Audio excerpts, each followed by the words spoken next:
En dan, ja ook weer, dan ons dankfees, soos Marina nou gesê het, en ek herhaal dit ook net asseblief, om te sê dat buite die gemeente word groot verskil gemaak saam met vennote, en die geld is reeds uitgegee in 8 maande van hierdie jaar, in die finansiële jaar. En die dankfees is 'n lekker kuiergeleentheid, en elkeen van julle wat dit al ervaar het, sal dan getuig dat dit 'n lekker geleentheid is, en die wat dit nog nie ervaar het, nie kom kyk, dit is regtig baie besonder. Volgende Sondag dan 'n lekker groot feesgeleentheid hiermee saam. Ek gaan dit elke keer met dieselfde woorde inlei om te sê vir my sekerlik een van die hoogtepunte, indien die hoogtepunt van die jaar is elke keer wanneer ons 'n dankgeleentheid het. Ons het volgende maandag aand, die 31ste Oktober 6:00 die aand hier in die kerk, 'n geleentheid waarin ons die Here loof en prys en vir hom dank. Daar's niks wat ons by so 'n geleentheid vra nie. Niemand word op die spot gesit nie, niemand word blootgestel aan 'n saak nie.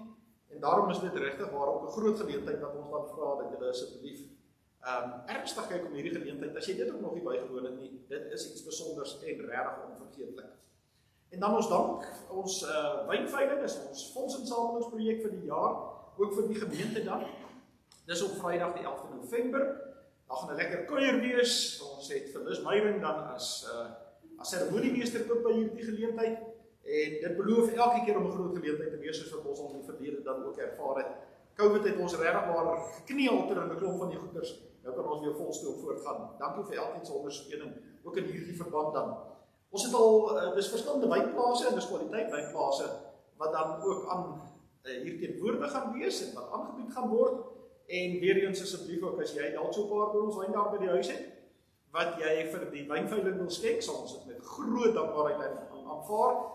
En dan die aand van die 11de koop jy weer jou wyn terug. So, dan kom die ding op die regte plek om dit daar uit. So, en dankie ook al reeds vir elkeen wat hier 'n skenking gemaak het in hierdie verband.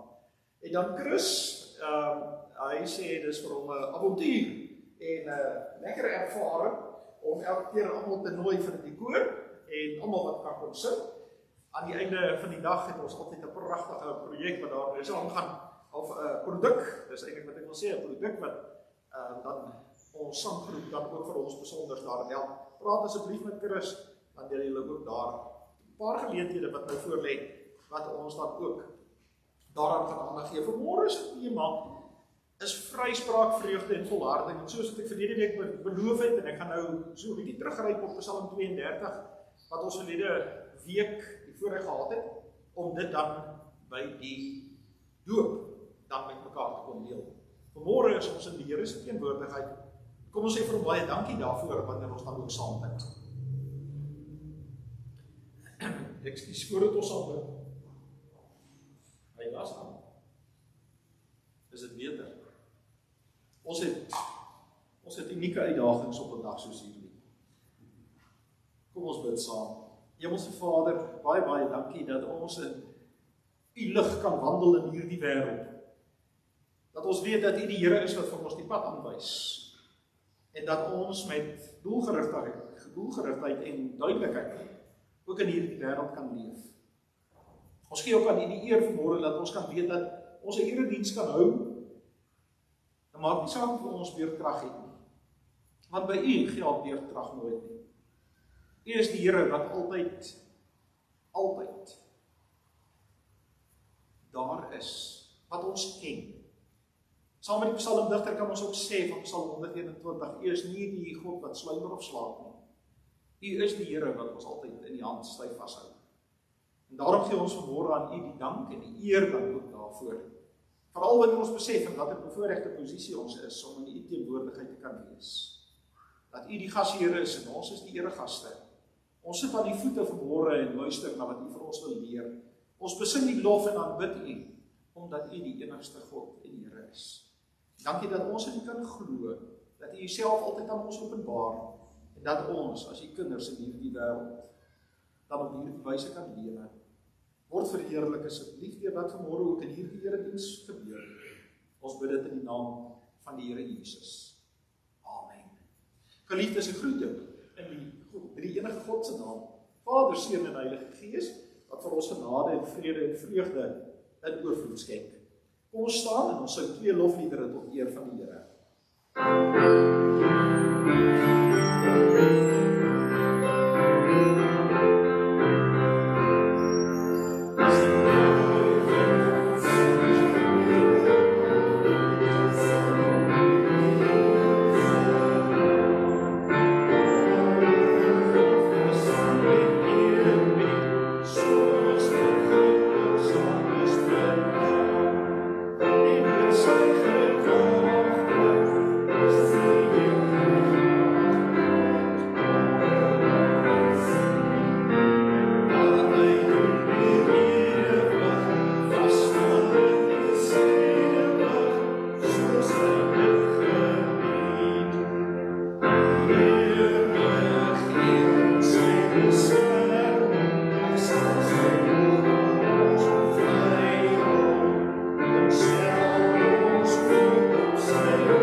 kan julle my hoor?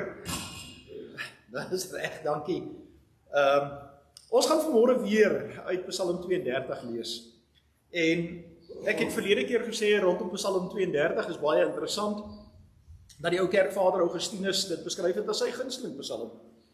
En dat een van 4 psalms, onder andere Psalm 32, word ook as Pauliniese psalms beskryf. Dit bly 'n baie interessante psalm. Ek het verlede week verskoning gevra dat ons nie aan alles kon aandag gee. Ek wil amper sê, ek sal vandag dieselfde moet doen om te sê, ek vra verskoning dat ons nie aan alles kan aandag gee nie, maar dat ons 'n geleentheid gaan kry om stil te staan en deur die hele psalm dan nie net te lees, maar ook dan deur te werk. My aanbeveling bly om hierdie psalm 'n hele paar keer in jou eie stilte tyd ook weer te gaan lees en stil te word hier rondom. En voordat ons saam lees, kom ons vra ook dat die Here sy woord aan ons elkeen sal seën wanneer ons saam bid. Ons dank die Here dat ons 'n Bybel vir ons kan oophou en kan weet dat U die Here is wat met ons elkeen wil praat. En U doen dit inderdaad ook. Baie dankie dat ons dan ook kan weet dat U die ou tyding vir elkeen van ons kraakvars nuut maak. Ons het as mens hierdie verwagting, ons het hierdie behoefte om U woord te kan hoor. Want Here, ons hoor baie geraas in hierdie wêreld. Daar's baie dinge wat met ons gebeur, daar's baie dinge wat ons hoor. Daar's baie dinge wat ons sien. Daar's baie dinge wat ons beleef, daar's baie dinge wat ons sê in gesprekke. Maar dit bly vir ons belangrik om te hoor wat U vir ons sê, wat U vir ons leer, en hoe ons as U kinders in hierdie wêreld kan leef. Daarom vra ons dat U asseblief ook vir ons dan vandag sal seën wanneer ons stil word en afgesonder is van die wêreld daar buite, om te kan luister na U woord, om met afwagting en verwagting dan ook te vra dat U asseblief U woord vanmôre aan ons elkeen sal bring. Weereens baie dankie dat ons weet dat niks vir U kan keer wanneer U met U werk in hierdie wêreld voortgaan. Daarom dankie dat ons vanmôre ook kan hoor hoe U vir elkeen van ons by U goddelike triomftog en werk wil inskakel. Seën ons asseblief, Here, ons bid dit in Jesus se naam van U. Amen. Psalm 32, 'n gedig van Dawid. Dit gaan goed met die mens wie se oortredings nie gestraf word nie en wie se sonde vergewe word. Dit gaan goed met die mens vir wie die Here die oortreding nie toereken nie en in wie se gees daar geen valsheid is nie. Toe ek oor my sonde geswyg het my liggaam uitgeteer soos ek heeldag om hulp geroep het. U hand het dag en nag swaar op my gedruk. My krag het opgedroog soos water in somerhitte. En toe het ek my sonde bely, my oortreding nie weggesteek nie. Ek het gesê, voor die Here bely ek my opstandigheid. En U het my skuld vergewe. Dis waarom elke gelowige in 'n tyd van nood tot U bid. Selfs vloedwater sal hom nie skielik oorval nie. U is vir my 'n skuilplek. U beskerm my teen aanvalle. U laat my oorwinningsliedere sing. En dan kom God aan die woord, en dis wat hierdie psalm regtig so uniek en besonder maak. Ek wil jou onderrig en jou die pad leer wat jy moet volg. Ek wil jou raad gee en my oog oor jou hou. Moenie onverstandig wees soos 'n perd of 'n muil, wat met 'n stang in die bek beteel moet word as jy hom wil lei. Die goddelose het baie smarte, maar wie op die Here vertrou, die omvou hy met sy liefde. Verbly julle in die Here en juig regverdiges, jubel alle opregtes.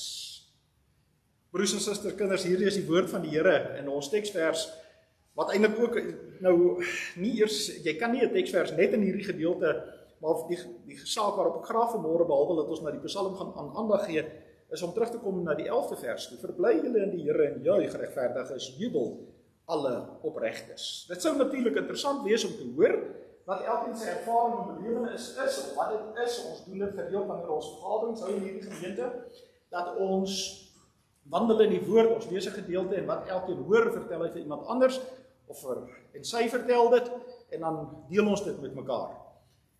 Psalm 32 is nogal 'n psalm wat wyd uiteenlopend 'n klomp sake aandrag, en tog 'n hoofstroomsaak het. 'n hoofstroomsaak van God wat by die mens betrokke is.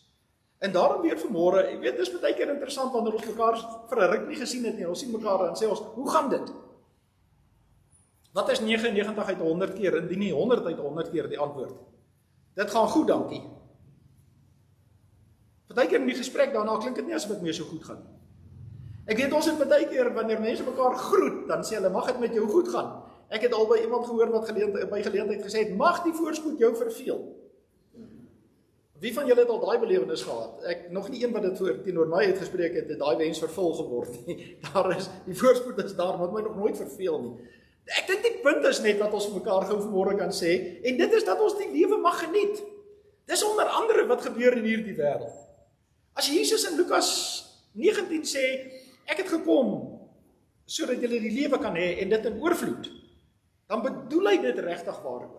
En daarom dan as ons vanuit die 11de vers van hierdie Psalm vanmôre van verbly, jubel en juig, ook kyk na hierdie ervaring wat, of dit Dawid was, kom ons sê nou maar dit was dalk Dawid wat dit geskryf het, want baie keer staan daar van Dawid, maar dis baie keer opgedra na hom, maar kom ons los dit, maak nie saak wie die digter was van die Psalm nie. Dis belangriker wat die inhoud daarvan is. En die inhoud van hierdie Psalm sê vir ons, dat ek en jy as mens in 'n wonderlike verhouding met God kan staan. God is die skepper en ons is skepsel. En ons kom weer by die uniekheid van God, wanneer God aan die woord kom, sal ek graag iets meer verder oor die uniekheid van God wil sê. Ons het in die kerk, en dit moet ons natuurlik altyd weet, ons het in die kerk, en meeste van ons wat nou ouer is, die weet daarvan dat ons in die sondagskool geleer het van die katekismes. Ons het 3 belydenisskrifte. Nou die belydenisskrifte, as ek dit vanmôre net weer so kan uitbeeld. Die woord is hier. Die woord is die belangrikste. Die belydenisskrifte is onder die woord.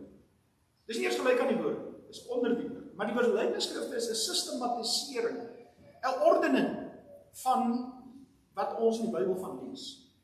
En ons 3 groot geloofsbelydenisskrifte, so 3 geloofsbelydenisse ook, maar die belydenisskrifte is die Heidelbergse Katekismes, die Nederlandse geloofsbelydenis en die 5 Dordtse leerreëls.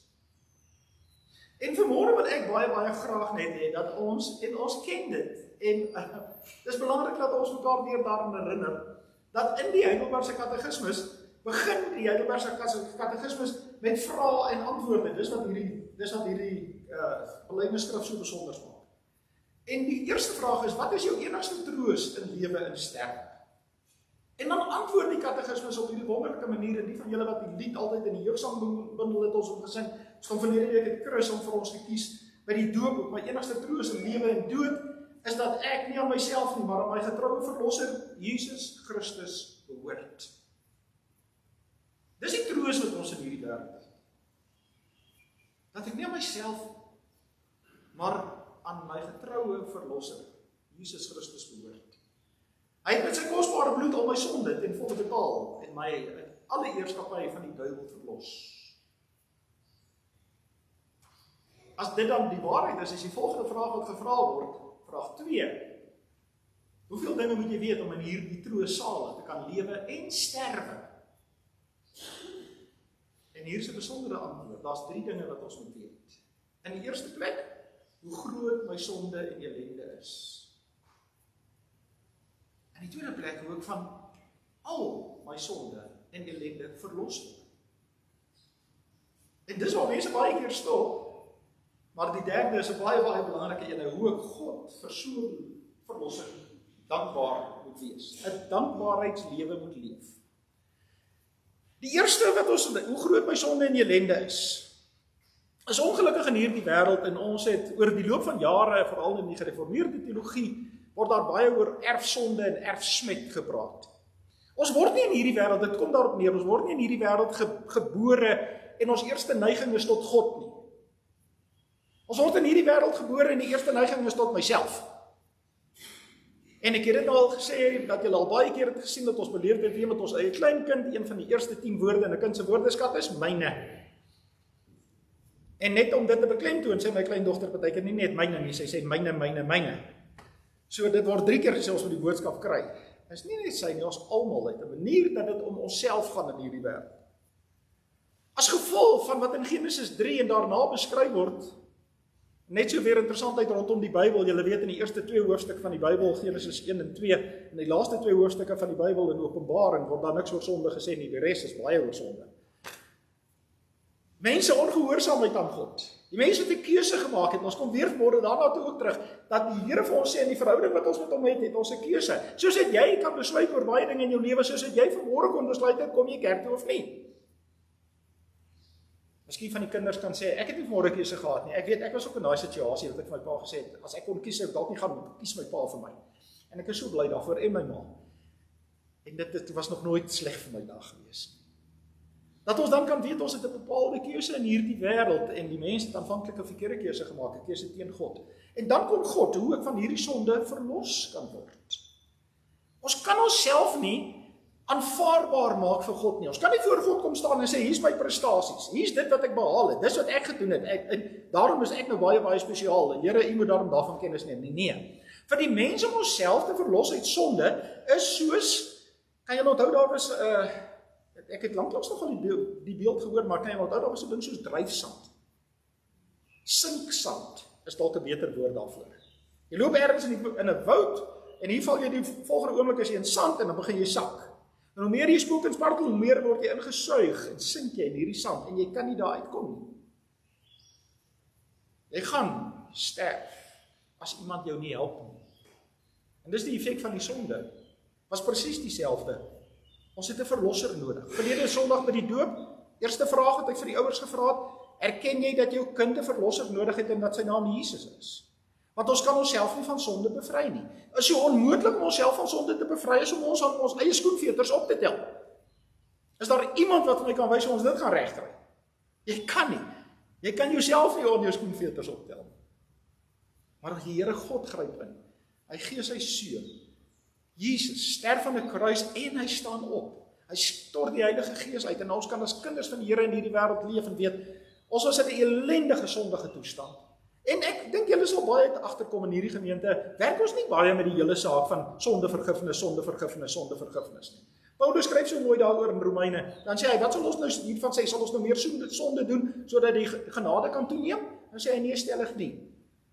In hierdie gemeente werk ons baie minder met 'n sondeverlossing benadering en eerder met skepping en herskepping. Dat die Here geskep het en dat hy die hele tyd bly herskep. Ons het dit vanmôre gehoor in al die projekte waarby die gemeente betrokke is. Nee, weer eens, en dankie Marina, het dit so mooi gesê en ek wil dit beklemtoon. Nie een van hulle het ons hande alleen op die stuurwiel nie. Ons doen dit in vennootskap, want ons word gelei en ons is deel van die werk van die Here in hierdie wêreld. Dat ons daarom dan kan weet dat ons in hierdie wêreld saam met die Here kan werk. Hy wat ons verlos het. Ons kom meld nie aan nie. Ons kwalifiseer nie. Dit moet ons dan nou al weet. Maar God is die hele tyd besig met 'n herskepping en met nuwe sake die hele tyd daarmee saam. En dit is ongelukkig vir baie mense in hulle lewe, in hulle geestelike lewe, in hulle Christelike verhouding met die Here vashak. Ek weet hoe groot my sonde en ellende is. Party mense is dalk, en ek wil dit ook vanmôre baie hartseer sê. Daar's baie mense wat so bewus is van hulle sonde en hulle ellende en hulle kry hulle self so jammer en hulle maak hulle self so af en ek is tog nie goed genoeg nie en ek weet nie wat alles. Dis alles leuns van die duiwel. Ons het in die katekismus gesien en gehoor die Here het ons verlos van alle mag van die duiwel. Niemand is beter as enige iemand anders in God se koninkryk nie. Kan ek dit weer sê? Niemand is beter as iemand anders in God se koninkryk nie. God het nie wit broodjies en swart skapies nie. Daar's nie baie mense wat op sy skoot sit en ander wat op die vloer sit. Voor die Here God is ons almal begenadigde sondaars. Voor die Here is ons almal begenadigde sondaars gelyk. En as ek daarom weet hoe groot my sonde en ellende is, en ek weet dat God my daarom verlos het, wat anders kan jy doen as om dankie te sê? Dankie is nie net 'n goeie maniere wat ons vir ons kinders leer nie. Dit ook, maar om 'n dankie lewe te leef is wat die Here van elkeen van ons verwag, om te sê, dis wat ek vir jou gedoen het. En dis wat ek steeds vir jou doen, en dis wat ek vir jou gee, en kyk, wat het elkeen van ons in hierdie wêreld tot ons beskikking? Om 'n lewe van dankbaarheid te leef, beteken ook, het ons uit Jesaja uit gesien, beteken ook om die lewe vir ander mense 'n bietjie lekkerder en makliker te maak. Om in die verhouding met God te staan, beteken nie dat ons 'n spons is wat alles opsuig vir onsself nie, dat ons arms later aan nie meer op alles kan sit wat ons het nie, en net vir onsself by mekaar maak nie. Die Here maak van ons, in hierdie wêreld maak hy van ons rentmeesters, sodat ons ook vir ander kan help en by hulle betrokke kan wees. En so word 'n lewe van dankbaarheid dan geleef. As ons vandag weer op Psalm gaan, dan sien ons weer daar, dit gaan goed met die mense wie se oortredings nie gestraf word nie. En broers en susterkinders, hier wil ek nou regtig maar net iets persoonlik op weer sê. En ek het al baie keer in my lewe, was ek diep bewus daarvan. As die Here my moet straf vir elke ding wat ek verkeerd doen, leef ek nie meer. Dink nou net, ek weet, ek het as kind altyd hierdie beeld gehad, dink nou net as ek iets verkeerd doen en die Here slaan my met 'n weerligstraal, net so liggies, net soos elektriese skok om jou te skok. Kan julle dink hoe gaan dit in hierdie wêreld lyk? Daar gaan nooit donker te wees nie, dit gaan net weerligstrale wees, as die Here vir elke een dan nou moet herinner daaraan. Die hele storie van kausale denke, gevolg oorsaak. Want dis baie keer wat mense gebeur, wat het met my sleg gaan, wat het ek nou weer verkeerd gedoen? Dit is baie keer dat ons eie probleme veroorsaak. Maar dit net daarom is die Here vir elkeen van ons moes gee wat ons verdien. Elke ding wat ons verkeerd doen, dat ons gestraf word daarvoor. Dit sou baie erg is. Daarom, die digter beskryf dit om te sê, gaan goed oor die hoed van die mensie se oortreding nie toegereken is nie. So oortredings nie toegereken word nie, en in wie se gees daar geen valsheid is. Hier is 'n belangrike woord om te sê dat daar 'n opregte verhouding met God moet wees in hierdie wêreld. En nou wil ek dit net weer vanmôre baie duidelik sê. Ek kan vir jou enigiets sê en jy kan vir enigiemand en vir my enigiets sê. Maar God weet hoe lyk ons harte. En as ons in 'n verhouding met God staan, dan kan ons vir God niks wegsteek nie. Hier is die wonder van God se liefde. Dat hy sê nie, ek weet alles van jou af, en weet jy is regtig nie goed genoeg vir my nie. Duiwel sê jy is nie goed genoeg vir God. Maar die Here God kom en sê, ek weet alles van jou af, en ek is vir jou so lief, ek het my seun ook vir jou gegee. En daarom met 'n bepaalde valsheid, en gefeinsheid, en tweegesig, en ek weet nie wat alles is dit wat mense kon doen nie. Wanneer 'n mens probeer, en ek maak hierdie stelling nogal baie gereeld, en hier moet ons maar asseblief ernstig van kennis neem. Jy kan met mense in hierdie wêreld speel. Jy kan 'n rol speel. Jy kan 'n karakter wees en dink dit is 'n toneelspel. Jy kan jou voorhou by sekere mense vir dis hoe ek is, maar eintlik is dit nie so. Maar broers en susters, kinders, jy speel nie met God nie. Jy kom vertel nie vir hom wie en wat jy is en wat jy verdien en dat hy dan moet reageer nie. En was hy nie betyds reageer nie dat mense hulle vuisies bal of kwaad is vir God nie. Jy speel met God nie. In wie se gees daar geen valsheid is nie, beteken 'n eerlike opregtheid. Here, hier is ek net soos wat ek is. Hou op om jou altyd dalk met ander mense te bly vergelyk. Kan ek maar weer sê, ek het dit al 'n keer in hierdie gemeente gesê, weet jy, hier's 'n flatervrye resep vir depressie. Kan ek jou 'n flatervrye resep gee vir depressie? Vergelyk jou mislukkings met ander mense se suksesse. As jy jou mislukkings vergelyk met ander mense se suksesse, en dat mense doen dit baie keer, dan besef jy nie dat God vir daardie persoon daardie gawe gegee het, maar vir jou 'n ander gawe dalk gegee het. Ons almal het gawes. Ons almal het die geleentheid. Hou op om in hierdie wêreld dan te sê ek is nie soos hierdie, daardie en waarie en God kan my nooit gebruik nie. 'n Leuen van die Bybel. Toe ek oor my sonde geswyg het, en hierdie is maar waarheen ek kan mik vanmôre om te sê dat ek met God speel, of dan maak as my sonde nie daar is nie, asof ek hierdie hele lewe het, dat ek leef maar daar in die donkerste kamer van my hart, en in die donkerste plekke van my lewe, daar weet God nie wat aangaan nie. Daar is nie so 'n plek nie. God weet alles van ons. En hy sê as ek daaroor geswyg het, het ek uitgeteer, ek het om hulp geroep. Die lewe was my swaar, dit was my sleg, dit was my moeilik, my krag het opgedroog soos water in somerhitte. Toe het ek my sonde bely, my oortreding nie weggesteek nie, ek het gesê vir die Here bely ek my opstandigheid. En die oomblik wanneer ek voor God my opstandigheid bely, dan sê ek, Here, ek maak al die deure oop. Ek het nie meer hierdie kamertjie waar my eie goeders doen nie. Ek weet, ek het op tyd keer gehoor toe ek 'n jong student was, het ek by geleentheid by 'n sakeman gehoor om te sê, julle kan maar preek op 'n Sondag, maar julle weet nie wat gebeur van Maandag tot Vrydag in die sakewêreld. En toe ek my nogal die vraag daaroor, het iemand eendag vir my gesê, as ek môre moet gaan doen wat jy vanaand gepreek het in 'n aanddiens, speel ek oor môre bankrot. Sjoe. Asof ek weet wat in die ekonomie aangaan. Asof ek weet van besigheid. Daardie preek was die antwoord wat sê die Here doen ons besigheid. En daarom het ons nie 'n manier om vir die Here te sê, Here, hierdie kompartemente, en wanneer ons by hierdie goed kom, moet jy maar verstaan, ek moet nou maar hier 'n paar rand afknyp of op 'n ander manier om die dinge onder die tafel doen. Ek moet die dinge in die donker doen. Nee, as ek my omstandigheid bely voor die Here, dit beteken om te sê, Here, ek maak net heeltemal oor. Ek is soos iemand wat besig is om te verdrink in die dryfstand, in die sinkstand te wees, en ek het iemand nodig om my te help. Ek kan myself nie hieruit kry nie. En U het my skuld vergewe. En hierdie is aangrypend. Hierdie is een van die grootste wonders dan daarvan wat weer eens, dat God mense se skuld vergewe is, want dat 'n gelowige in die tyd van nood tot die bid, maar ons bid nie net in 'n tyd van nood, maar ons kan ook bid in 'n tyd van nood. Selfs vloedwater sal nie skielik oorval nie, dit sê nie die vloedwater sal nie oorval nie. Julle moet baie mooi, moet asseblief baie mooi vanmôre hoor. Om 'n verhouding met God te staan, beteken nie dat die vloedwaters nie een of ander tyd kom nie.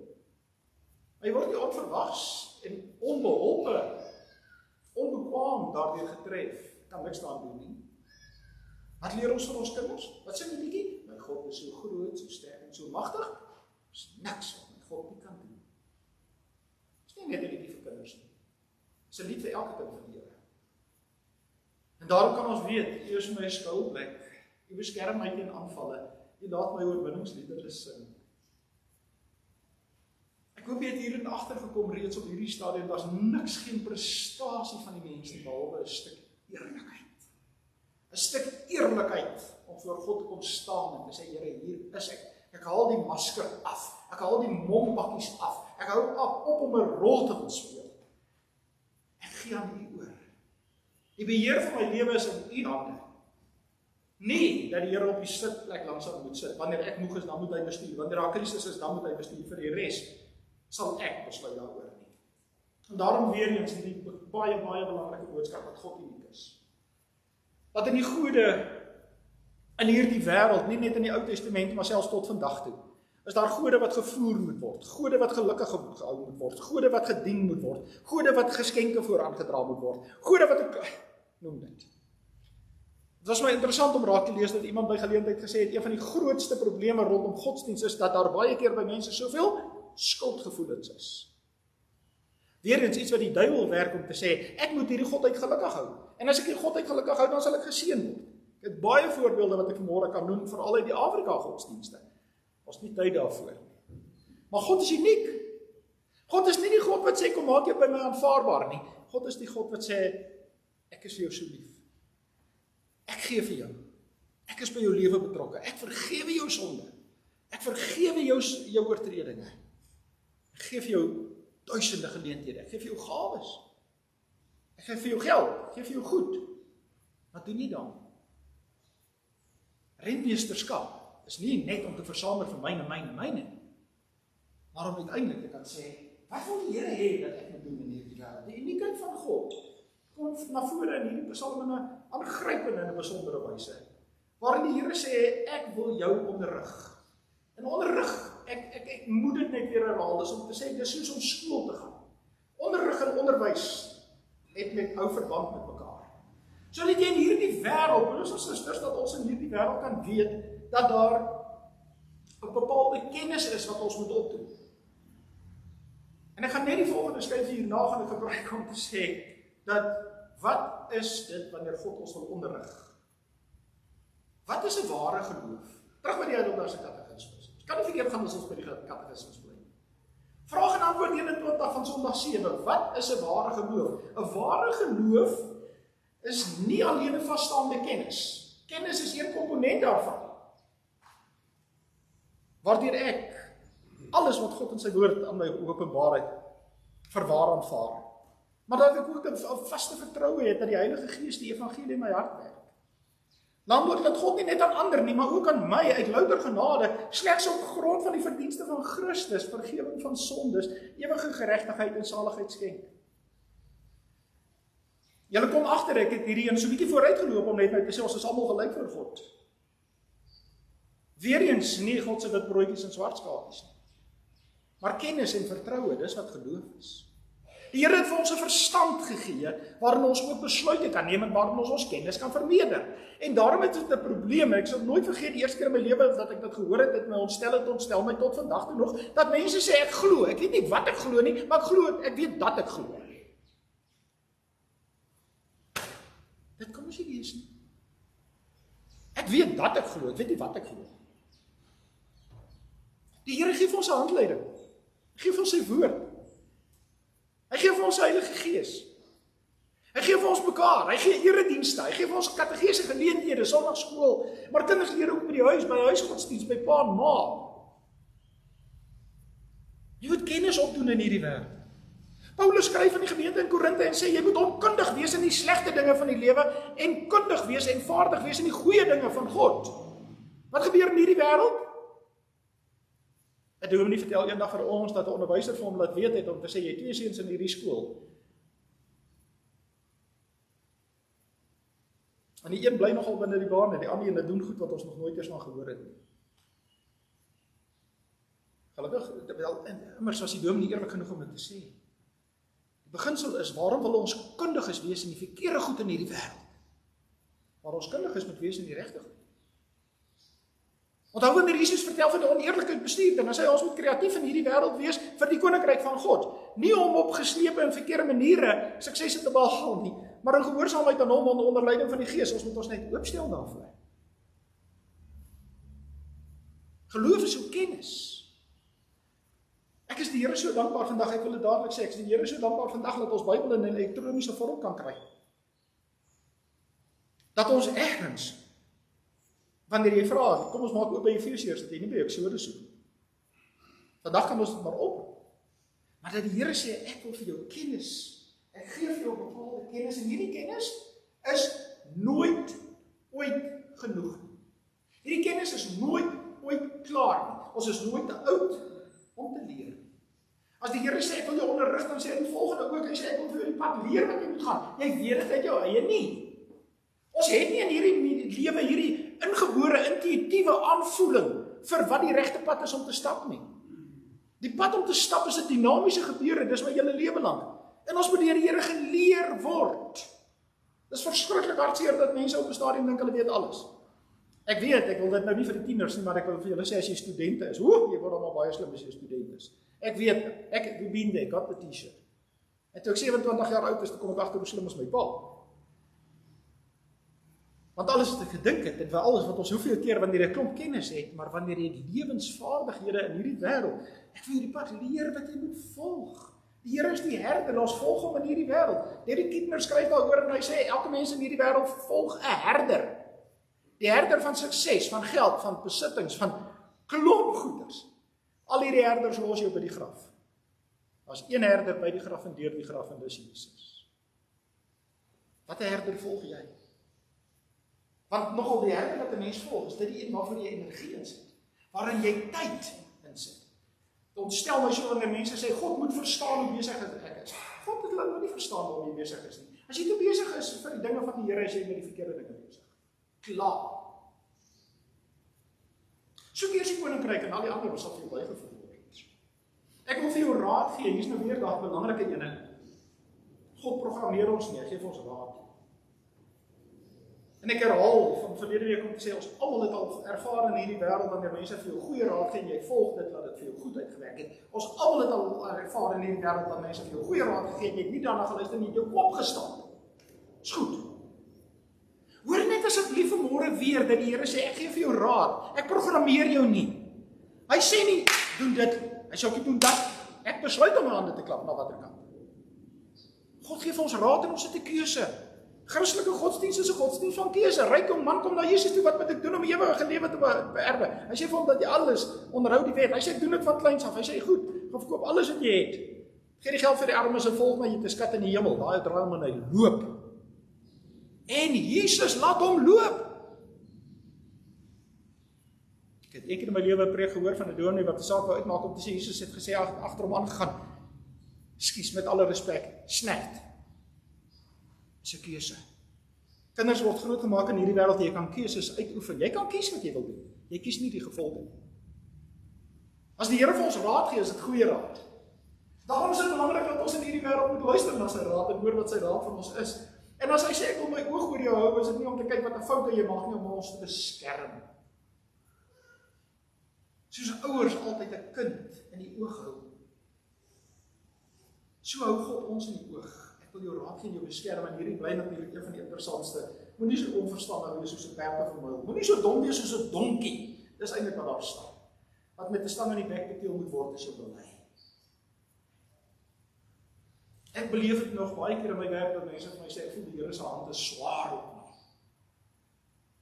Dan moet ek baie keer vir mense, en die grootste liefde wat ek het, vir hulle te sê, maar jy soek jou eie moeilikheid en jy kry dit. Hoeveel keer met jou kop nog op dieselfde plek staan? Dis hoekom dit nodig is dat ons ook as medegelowiges met mekaar te doen kry, want ons baie keer in my eie situasie so maklik tunnelvisie het en perspektief verloor. Maar dat ons mekaar kan wys en sê, hoor jy het nou 2-3 keer hierdie ding geprobeer, dit werk nie. Is dit nie dalk daardie van nommer 4 of hierdie 'n bietjie aanpassing en wysiging van rigting nie? Dis kom ons die Gees, die woord, mense, omstandighede en 'n gesonde verstand het. Kan ek gou die 5 herhaal? Hoe lei die Here ons in hierdie wêreld? Deur sy woord, deur sy Gees, deur mense, deur omstandighede en 'n gesonde verstand wat hy vir ons gegee het. Goddeloosheid baie smarte, hier sluit ek my af. Maar wie op die Here vertrou, die omvou hy met sy liefde. Ons het in hierdie dieselfde Dawid, as dit hy sou wees wat hierdie gedig skryf, sê op 'n stadium, Here, wat gaan aan? My vyande, hulle is goddelose mense, hulle lewe lekker. Dit gaan sleg met my. Hier is een van die voorbeelde waarin hy sê, goddeloosheid baie smart, maar wie op die Here vertrou, omvou hy met liefde. Om daardeur te sê, en dit wat ons dan besef in hierdie wêreld, is 'n baie, baie belangrike ene, en dit is, dat wanneer 'n mens in 'n verhouding met die Here staan, het jy ware vreugde. Ons het ongelukkig in hierdie wêreld, het ons baie keer verbly jou in die Here. Daar word nie gesê verbly jou in jou omstandighede, verbly jou in jou besittings nie, verbly jou in jou prestasies nie, verbly jou in wat nie. Selfde woorde as wat ons in Filippense 4 kry, verbly jou in die Here.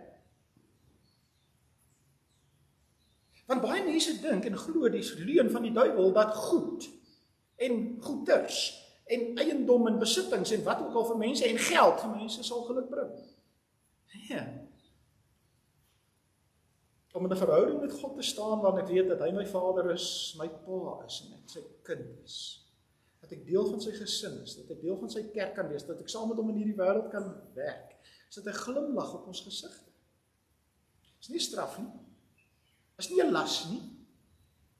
Is nie 'n stok en 'n blok in Afrikaanse goeie uitdrukking nie. Maar dat ons kan juig en kan jubel. As jy kyk na die vrug van die Gees, liefde, vrede, vreugde, vriendelikheid, geduld, getrouheid, goedhartigheid, nederigheid, selfbeheersing. Galasiërs 5 vers 22 en 23. Julle gesien hoeveel van hulle laat 'n mens glimlag? Liefde, vrede, vreugde, vriendelikheid.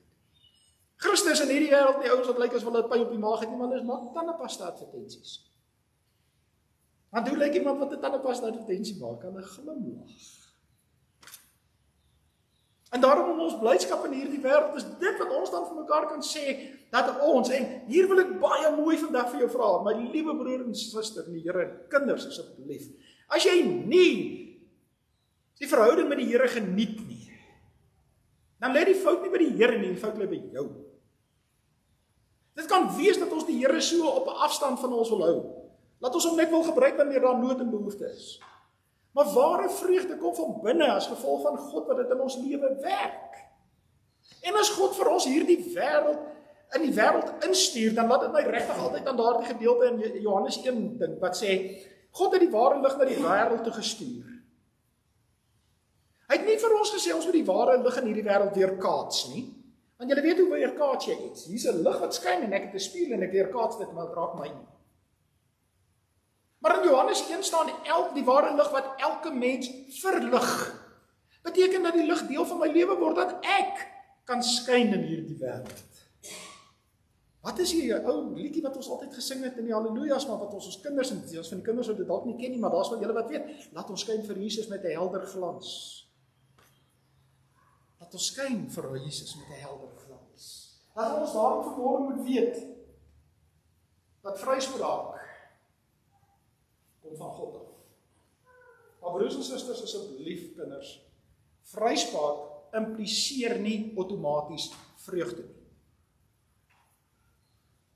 Die vreugde kom wanneer ons in vers 8 hoor, ek wil jou onderrig, ek wil jou leer, ek wil jou raad gee, ek wil my oog oor jou hou. Dis wanneer die vreugde kom. Vreugde manifesteer in 'n lewe na vryspraak. Nie net 'n vryspraak nie. Dis soos om 'n tuin te hê in hierdie wêreld. Dit help nie 'n stuk grond, jy trek net bossies uit nie, dat jy 'n stuk grond. Plant blomme en versorg dit. Dan is dit 'n mooi tuin. Soos ons lewens ook. Vryspraak, vreugde, en die laaste een is baie belangrik rondom volharding. Dit beteken nie dat dit net insidenteel gebeur nie, dat dit net eenmalig gebeur, dat ek dit nooit weer hoef te doen nie. Die dag toe ek belydenis van geloof afgelê het, of wat ook al, nou is dit klaar en verby nie. Volharding beteken dat ek en jy sal erns maak met God wat sê, ek is steeds besig om jou te onderrig. Ek is steeds besig om jou te leer wat 'n pad jy moet volg. Ek is steeds besig om vir jou raad te gee en my oog oor jou te hou.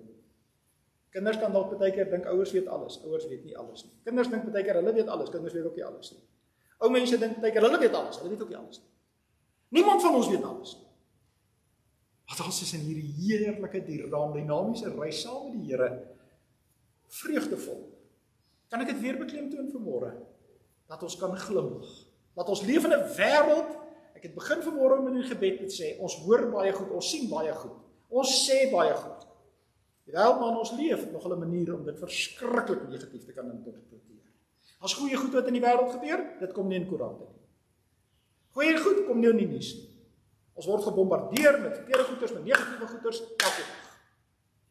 Maar dis die omstandighede waarin ons is. Want ons van binne, met die vreugde, het 'n God wat vir ons lei, 'n God wat vir ons laat glimlag, vreugdevol in die wêreld kan dat leef. Makliker om te komplimenteer, dan is dit makliker om te komplimenteer as te kritiseer. Daarom is dit makliker om dan eerder iets goeds te sê as om te skinder. Kan nou 'n klomp goeders uit Jakobus oor die mond en die woorde wat ons gebruik. Nee. Vreugde is vir elkeen van ons beskore. Vir God wat ons lewens betrokke is, kom ons sê vir hom dankie daarvoor. Hemelse Vader, dankie dat U by ons lewens betrokke is. Dankie dat U die las van sonde en skuld van ons wegneem, dat U skep en herskep. Dat ons die voorreg het om anders uit hierdie kerk uit vanmôre te loop as toe ons hier ingeloop het, omdat ons die rede tot ware blydskap en vreugde in U vind. En daarom, Here, asseblief, baie dankie dat ons kan vra dat U vir ons elkeen sal help en sal lei, dat ons in die plek waar ons vandag verder bevind, waarin ons môre bevind, waarin ons enige tyd in hierdie wêreld bevind, dat ons ook daarin en daardeur die vreugde van Christendom vir mense wys. Om te jubel en te juig in 'n wêreld wat kla en kerm, wat baie negatief is, om vir hulle dan die goeie boodskap ook uit te leef. Want U is die Here. U is die Here wat by mense soos ons, mense soos hulle, soos elke mens in hierdie wêreld, en vir elke mens in hierdie wêreld, maak U liefdesaanbod. Help vir ons om daar die regte keuse te maak. Om nie soos perde of muile of donkies dan met 'n stang in die bek beteel moet word nie, maar met oorgawe en vreugdevol die lig uit te dra in hierdie wêreld, tot U eer, tot uitbreiding van U koninkryk. Amen. Kom ons dien die Here met ons liefde.